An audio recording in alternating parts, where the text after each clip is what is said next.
So much of Africa's history has been lost. It is a land of forgotten kingdoms. Great African empires of the Middle Ages provided the ivory and gold that fueled the Renaissance in Europe.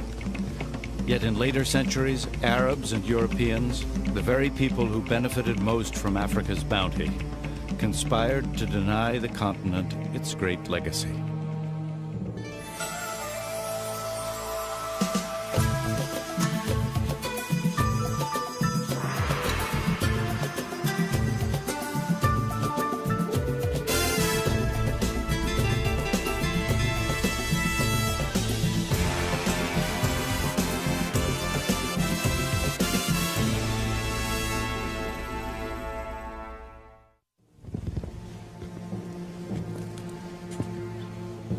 White explorers refused to believe black Africans were capable of anything more than mud huts and pagan beliefs.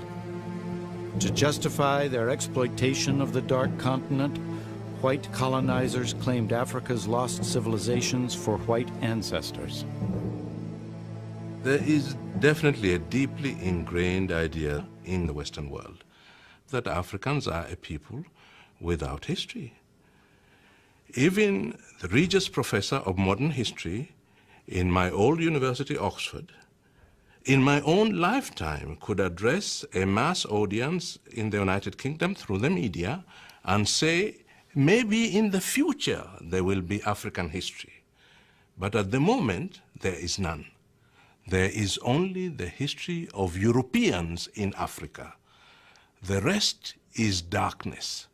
And darkness is not a subject of history.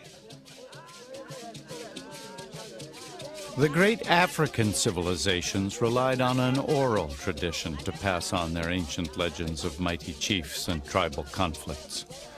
Generation after generation heard these stories, but gradually the memories faded. Even the names of kings were forgotten. With no written record, the mighty empires of Africa's past became as vulnerable as their land.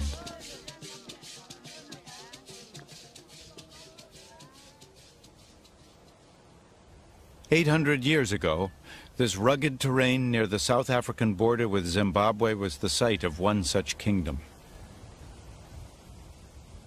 All outward signs of their civilization have long vanished, yet the local Venda people know, through whispers from their ancestors, that great kings and queens were once buried here, high above the bushveld on the summit of a cliff. A burial ground created with thousands of tons of soil carried here to cover the bare rock of the clifftop.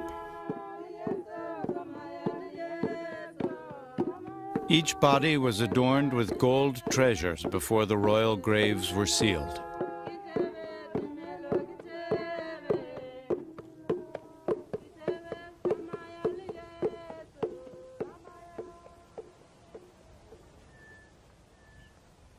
Eight centuries later, in 1932, an Afrikaner adventurer with a thirst for gold persuaded a local villager to take him to the ancestral burial site of Mapungubwe.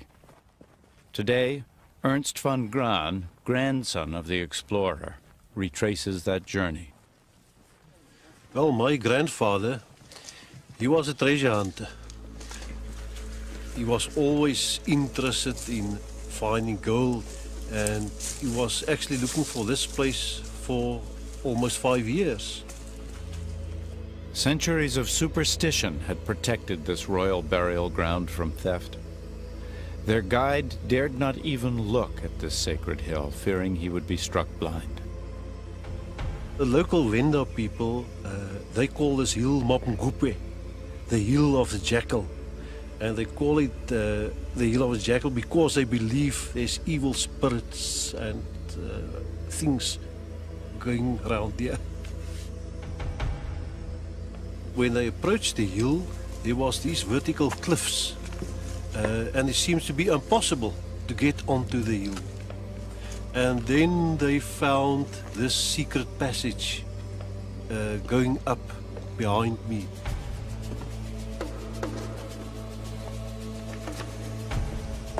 As Van Graan's team began their climb, they found holes carved into the rock face, an ancient stairway to the top of this hidden chimney.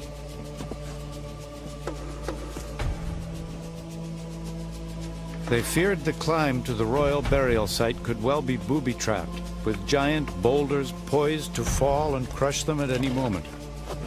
But their ascent was safe. They were about to uncover some of the last remaining royal treasure in all of southern Africa. Normally, recovered gold objects were destined for the melting pot. Another important chapter in African history would have been doomed. And originally that was their plan. Luckily, at the last moment, Van Graan Jr. suffered a pang of conscience. Among the finds were a golden scepter and a gold rhinoceros. Small trinkets compared to Tutankhamun's treasures, yet they were the few precious remaining links to a long-forgotten past.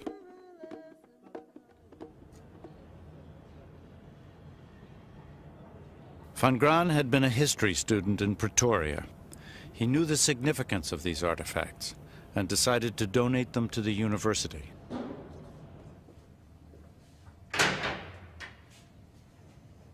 Though rescued, these treasures remain hidden from public view, locked away in archaeology department vaults. Pottery later excavated at the site proved there was once an enormous settlement at Mapungubwe. Yet to this day, the University of Pretoria has allowed only a few archaeologists access to these remarkable finds.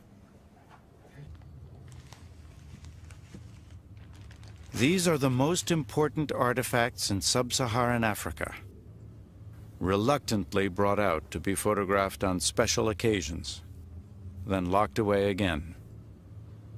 They might as well still be buried. All this secrecy has its roots in apartheid.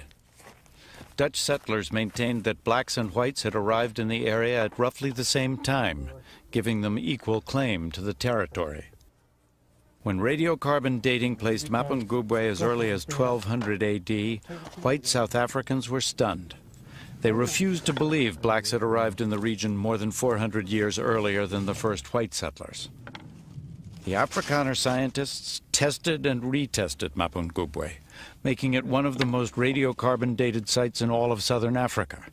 Yet the result was always the same, 1200 AD. With many white settlers in southern Africa, much of their argument had rested on the proposition much of this land was, in any case, free of African people. What do you mean it belongs to Africa? We arrived at about the same time as the Africans, so they have no greater claim than we have, so we have as much right as they have. So to tell them that, look, but they were here hundreds of years before you, undermines some of their basic claim to a special status in southern Africa.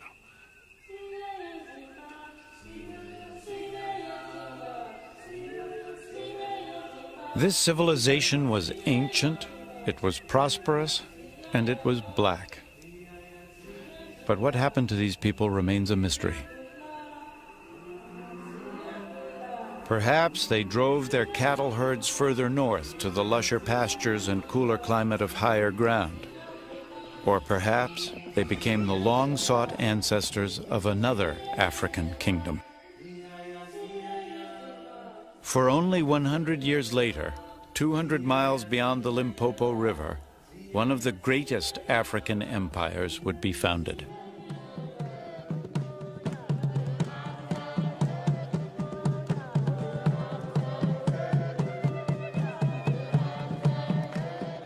While Europe was in the Middle Ages, southern Africa was dominated by the Kingdom of Great Zimbabwe.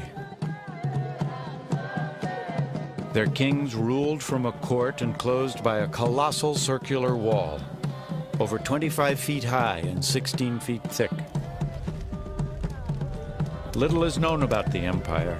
Even the names of their kings are now forgotten. We do know they owned thousands of head of cattle and provided ivory and gold to Swahili merchants on the East Coast. the first link into Africa's trade network with the world. Today, the country of Zimbabwe takes its name from this ancient kingdom. Zimbabwe means Great House of Stone. Until recently, its real history was denied by white people. They were convinced that black Africans could not have created such monumental structures.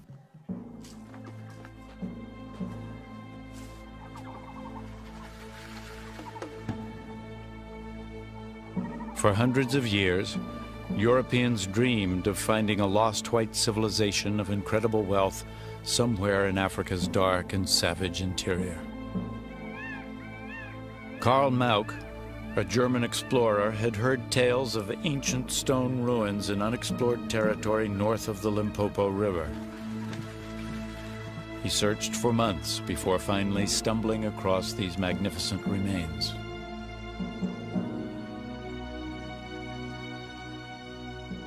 Tuesday, 5 September 1871. I saw a short distance away an apparently round edifice. It's built without any mortar of hewn granite slabs. The outer wall is about 150 yards